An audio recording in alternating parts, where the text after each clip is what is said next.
The Final Four starts on Saturday, and there are 4 number 1 seeds in the Final Four for the first time since 2008. We're going to talk about what just happened in the Elite Eight this weekend. We're going to start with the first game on the slate that was earlier on Saturday, Florida and Texas Tech. What did you think of that matchup?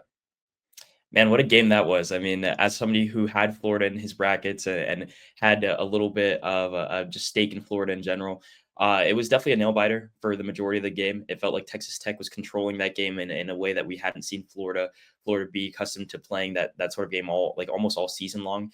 And they've had a couple close losses this season, but again, I mentioned before they had the fourth best point differential in an SEC conference that we've crowned as one of the best conferences of all time.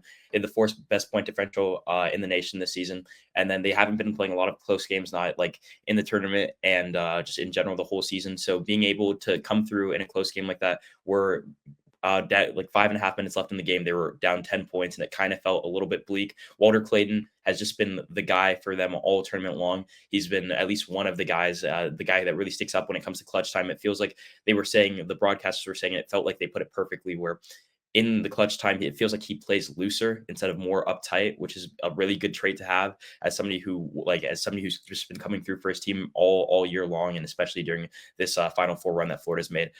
He had a bunch of 3-pointers, including that step back one to kind of seal the deal there at the end of the game, where it felt like he was just going off, and it was like maybe 3 in the last like 4 minutes of that game to really put Florida up and ahead. I think they were on an 18-4 run to close that game. So a beautiful showing for them in the clutch time. And I mean, it shows that they can like blow a team out, but then also like we'll move on to this like sooner rather than later. But in a game versus Auburn where you'd expect it to be close, they can put up good numbers in a close game as well as a blowout. So a really good showing from them. Elijah Martin had a good game. Walter Clayton Jr. obviously came through for them. So just I really liked what I saw out of a Florida team. Maybe it would have liked a little bit more just from a Texas Tech team that was struggling a little bit coming into that game.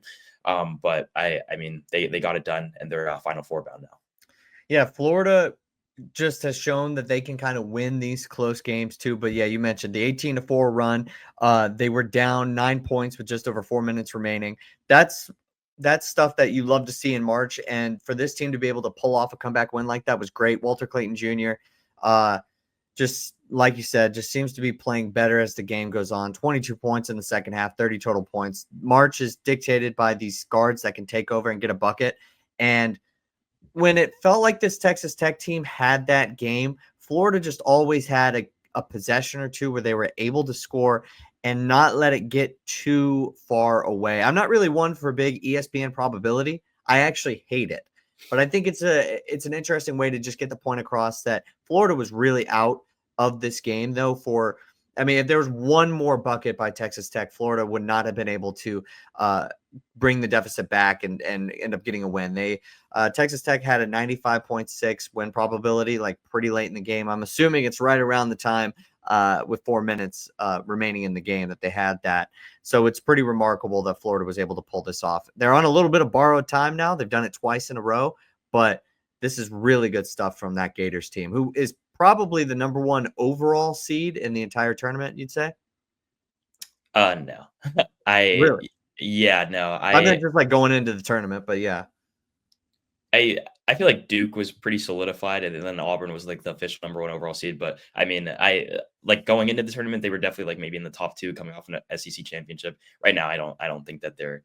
I think Auburn, especially if Dani Broom is healthy, can give them a run for their money, and then Duke has been kind of like solidified all year. But I get the point you're trying to make. Obviously, they're in the Final Four. They're one of the best. Well, let's move into the Duke Alabama game. Let's move into Duke Alabama. We don't want to like teeter into some of the other stuff we're about to talk about later. But yeah. Yeah, Duke, Alabama. I mean, not all that much to show for this game. I maybe wanted to touch on the Alabama Sweet 16 game a little bit more, just because I had a pick in that game that ended up being not even close to accurate because of the fact that Alabama just shot BYU out of the gym. It was an amazing performance from them. I think they shot they chucked up a 3 at the end of the half that missed. But besides that, I think they shot 51 total threes and 50 if you don't include that last one, and made 25 of them program record and just record in a lot of different ways. It was an outstanding shooting performance, and it was definitely a thing where could they carry it over to the next game? A lot of people didn't know, and they obviously couldn't. Only putting up 65 points after putting up 113, but still a really impressive performance against a BYU team. In college basketball, if you score 88 points, there's no reason for you to lose by 25, but that's what happened, and Alabama just shot them completely out of the gym. I wanted to give the props to Mark Sears because he just had an outstanding game, 34 points in that game, 10 for 16 from three. But then going back to that Duke game, it really didn't feel like it was the complete opposite. They couldn't the shooting just wasn't there for them in that game, and then also like Duke just was like clearly the better team and asserted it from almost the jump. It never really felt like Alabama was like had a chance in that game, which is super unfortunate because they're like one of the maybe top 6 teams in the country. It just shows you how good that Duke is. But Cooper Flag coming off a 30-point performance versus Arizona, and then going into that game, he has just been great all season long, and all the question marks with him coming into the tournament, like maybe will he be completely healthy? He's been absolutely dominant, and there's a reason why this Duke team is one of the favorites to win the national championship. And just one last point on Duke. Duke came into the tournament with plus 280 odds in a tournament that features 68 teams. That just shows you how good they are. They obviously had the number 1 point differential in all of college basketball. This average point differential all season long. They were average margin of victory was 19 points. So they've been a great team, and they're just showing it throughout the tournament. You really start to look at these games, and a lot of them weren't as good as that Florida game, but you can see why, because the top 4 teams are just so good. And I think that's like in our power rankings that we did, we had the 4-1 seeds, the top 4, and there was no really it was pretty unwavering in that, and they showed why this weekend. Yeah, Duke was extremely dominant. And I'm glad that you shouted out Alabama because when they shoot 8 of 32 from the 3-point line going against a clearly superior Duke team, it makes sense that game wasn't even close, pretty much like whatsoever. About midway through the first half, 85-65 was the final score. Duke looks like they have like 3 NBA players on their team. I mean, obviously, including Cooper Flag. So they're really good, really well coached, and almost it feels like they're kind of likable at this point. So with Duke not getting, well, we just talked about a Florida Gators team that's been challenged over the last 2 games. This Duke team feels like they haven't really been presented too much of a challenge. And I was completely wrong. I can go back to a pick where I was just terribly off with. I didn't know if Cooper Flag was going to be healthy. He's clearly looking just fine. And games, whether he's maybe not shooting great, he was 6 of 16 from the floor in this last game. He still just brings in such a such a level of just like it brings the whole defense just after him, like a level of it, like a decoy, even though obviously he's out there to play basketball. He's not like injured or anything like that. And it just elevates this Duke team. I think he's so good. I mean, I'm clearly the best player in college basketball. Should we move to now the Houston and Tennessee game? That game wasn't close either. Yeah, I just maybe want to make one more point on Duke.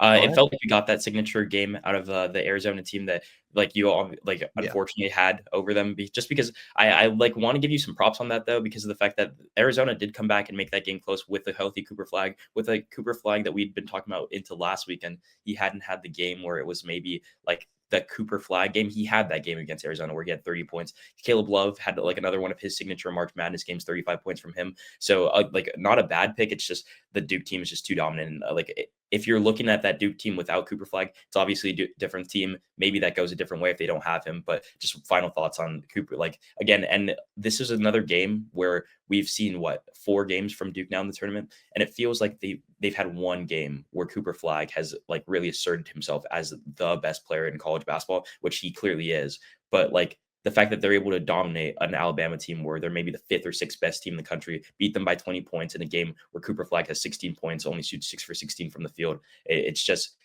going to be definitely a hard matchup for Houston coming up here, but we can move on to the next game now. Yeah, going ahead to Houston and Tennessee. I meant no disrespect to Arizona's attempt at Duke, but go ahead. Yeah, Houston, like again, just like proved to be a little bit better. They obviously had a little bit of a scare versus Purdue, and then moving on into Tennessee, like it was one of those games where like in a weekend where I like was so adamant about the fact that maybe I'm not a big Cinderella fan because it doesn't make for good college basketball towards the end of the season. It these top 4 teams are just so dominant that it didn't matter who they were gonna be playing. Like, a lot of these games weren't close because of the fact that they're just so good, and it's been like a just a constant reiteration. I felt like in the standings thing that we did, or power rankings, I was saying how good these teams are. It really just showed this weekend. Tennessee, like, was one of the 5, 6, 7 best teams in the country as well. They had no chance. That from the jump, that Houston just jumped on. I think what was it, 24-8 or some crazy number to start out of that game. Like, Houston just asserted themselves, and it relative to all the other teams in this Final Four, feels like they have the least amount of scoring threats on this team, but they hustle so hard. They play with such suffocating defense. They've been doing it in the Big 12 all season long, and it feels like this team could, like, this is a team where if they shut you down on defense, you're just locked up the whole game. And shout out to them. They're definitely the team that hustles the hardest out of like any of these like Final Four teams remaining, and plays the best defense. So from that angle, it's really maybe not the most fun basketball to watch, but still really dominant basketball. And from a Tennessee team, thanks for coming out. They had a really good season, but I mean, Houston is been on a roll here. Yeah, this one was over at the jump. I think the number that you were looking for was 29-10, with 3.5 minutes to play in the first half.